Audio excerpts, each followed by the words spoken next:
Chapter 3: A Description of the Globe. The presidential train answered the cheer of welcome given it by the people of San Francisco with a long, piercing toot. Then, pulling up at the station, it slowed down to a stop, panting and letting off steam, as would any engine that had just completed a cross-country run. The police department had detailed 100 officers to keep the station platform clear. These policemen interlocked their arms, forming a human chain which held the eager crowds back. The presidential train was shorter than usual for greater speed and was made up only of an engine, coal tender, dining car, and the president's own car, with the familiar observation and speech platform at the rear. The mayor had the carriage, which was to take Professor Sherman to the Western American Explorers Club, pull up opposite the presidential coach, clapped his white-gloved hands twice, and instantly 2 porters appeared with a red carpet strip which was rolled up like a huge jelly roll. He clapped his hands again, and the red carpet was rolled across the station platform, from the professor's carriage to the president's coach. He clapped his hands again, and the official welcoming committee lined up on both sides of the carpet strip, wearing their smart bowlers and polka-dot ties. The mayor then reached in his vest pocket and took from there a small silver whistle, which he tooted once. He replaced the whistle.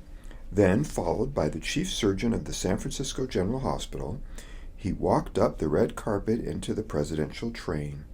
The whistle toot was evidently the cue to start the music by the combined fire and police department bands, for instantly lovely strains of music were heard. As Professor Sherman, looking rather haggard and worn, descended from the train onto the red-carpeted platform, with the mayor holding him up on one side and the chief surgeon holding him up on the other, a medley of 3 appropriate songs was heard, mingled with the tremendous cheers from the crowd. These 3 songs, selected by the mayor himself, were "Oh, When I Walk, I Always Walk with Billy," "Billy Boy," and "Marching Through Georgia." It was thought afterwards by many that the slim connection between the last song and Professor William Sherman was a bit far-fetched. Professor Sherman was assisted into the back seat of the carriage, and the mayor climbed in and sat beside him. The chief surgeon, acting as a sort of official footman, sat next to the coachman, while, instead of lackeys, 2 trained nurses sat on the raised seats behind and overlooking the professor. The carriage proceeded up the triumphant avenue from the station to the Explorers Club, through thunderous cheers and showers of confetti. Just as the carriage pulled up in front of the club, a sweet-looking, well-scrubbed little girl in a crisp white starched dress, an orphan from St. Catherine's waif home, rushed up to the professor, curtsied politely, and presented him with a little bouquet of toy balloons. The professor accepted the bouquet, thanked the little girl, and, as the crowd sighed its approval, kissed her on both cheeks. He was then helped out of the carriage, helped up the stairs into the club, up the aisle which parted the packed auditorium in the middle, onto the speaker's platform where a freshly made bed awaited him. The professor sat on the bed as the chief surgeon removed his shoes. He then swung his feet around, up on the bed as the chief surgeon covered his lap with a comforter. Then, facing the audience, propped up in bed by 1 bolster and 4 huge pillows, Professor William Waterman Sherman was ready to tell his story. "Ladies and gentlemen, I have the honor to present Professor Sherman," announced the mayor. "Mr. Mayor, fellow explorers, ladies and gentlemen," said Professor Sherman. A hush fell over the audience. There was a small creaking sound of people getting themselves comfortably set, and then silence. "I am happy to be home again." At this, the audience rocked the building with cheers. The hubbub lasted 4 minutes before the crowd settled down again.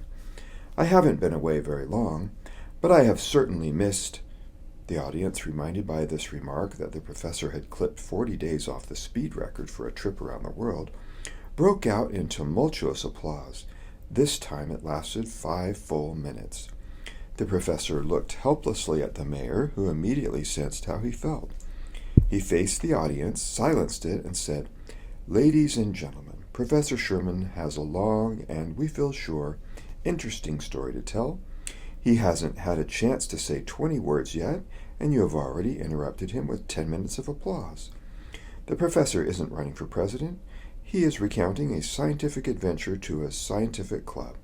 Kindly refrain from applauding hereafter until the professor has concluded his story, thereby respecting the professor's story and his ill health. Thank you. The crowd responded to this by being absolutely quiet.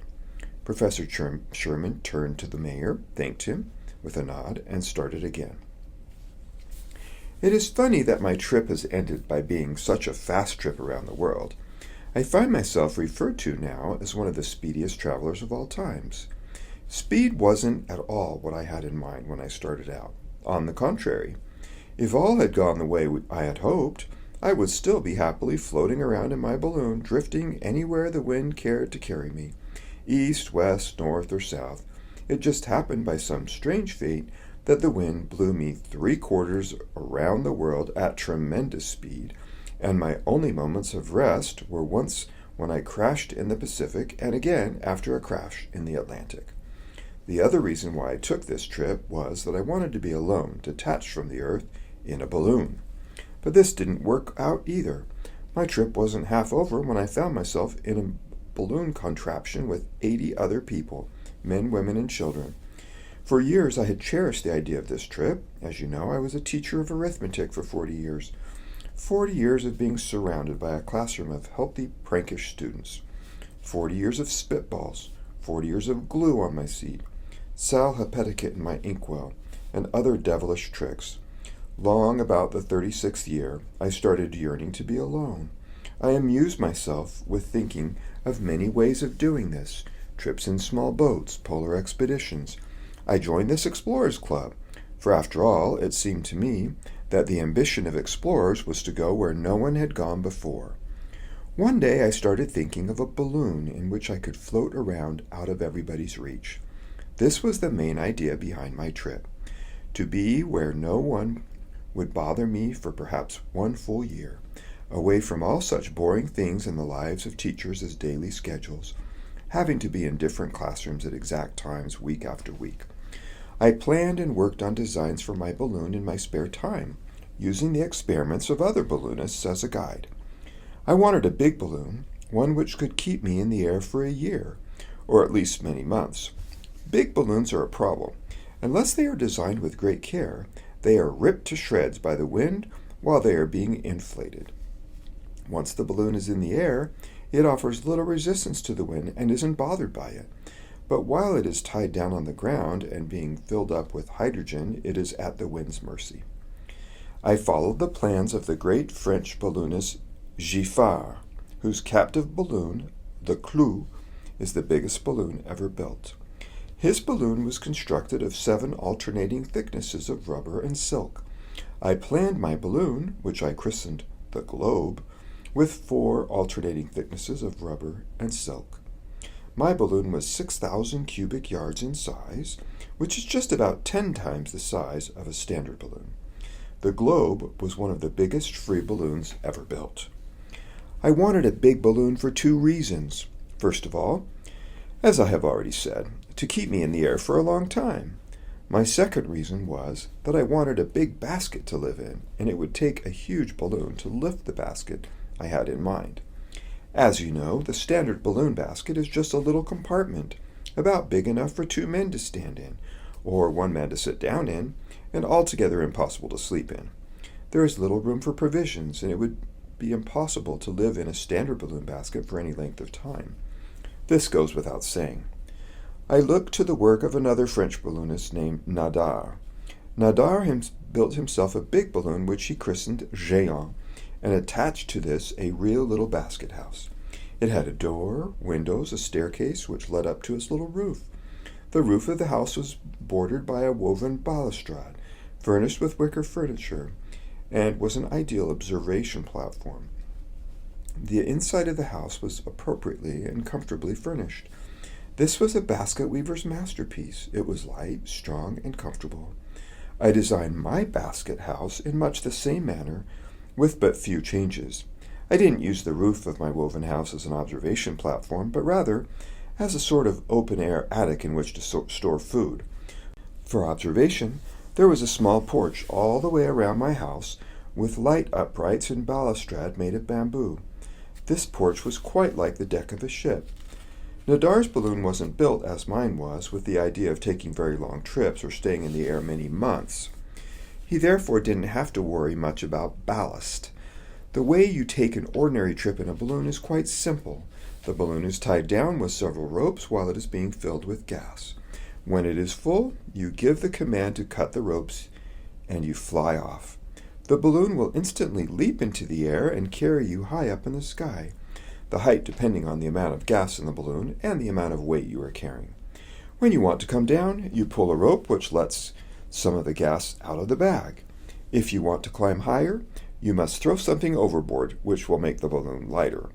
Nadar carried bags of sand which he threw overboard when he wanted to gain altitude. Sand is the usual ballast used by all balloonists. I couldn't afford to use sand as ballast because in order to stay up in the air and live comfortably for a long period of time, I had to make every ounce I carried with me count. I used food for ballast.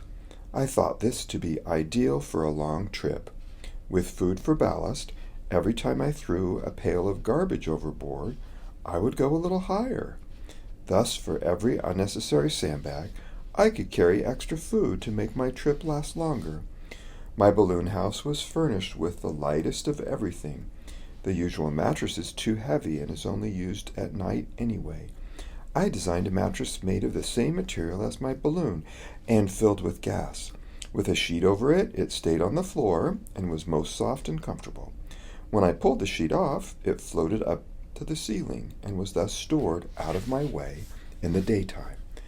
I had chairs and a table made of balsa wood and bamboo.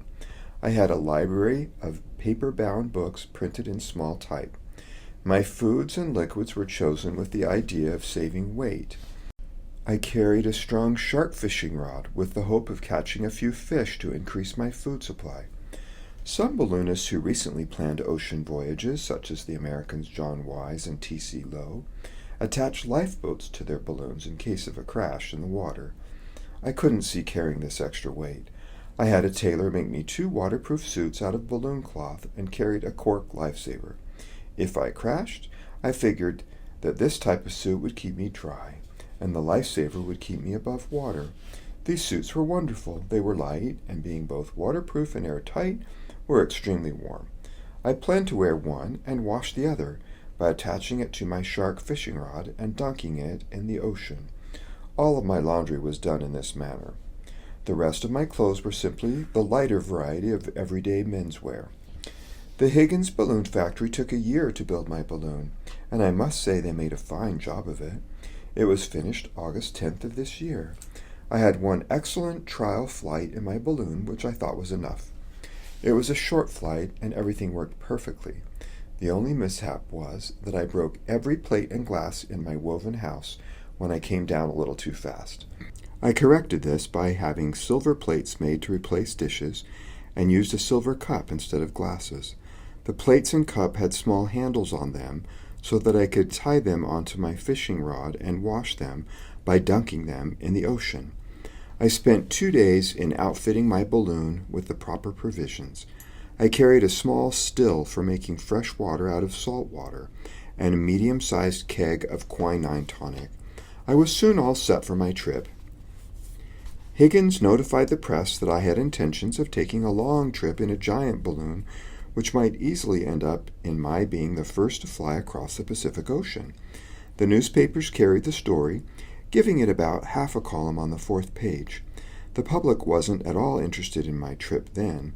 I think it was because Higgins told the newspaperman that my balloon wasn't quite as big as Nadar's. The public had heard of Nadar's giant balloon, and I'm sure would have been curious to see it. But mine, which was just a shade smaller, was looked upon as just a runner-up. As I sailed away August 15th at 2 o'clock in the afternoon, I was amused to see that only 4 of my closest friends were on hand to see me off. I told them I would be up for a year. Well, that's the way I had planned it then. I waved goodbye and gave the command to let her go.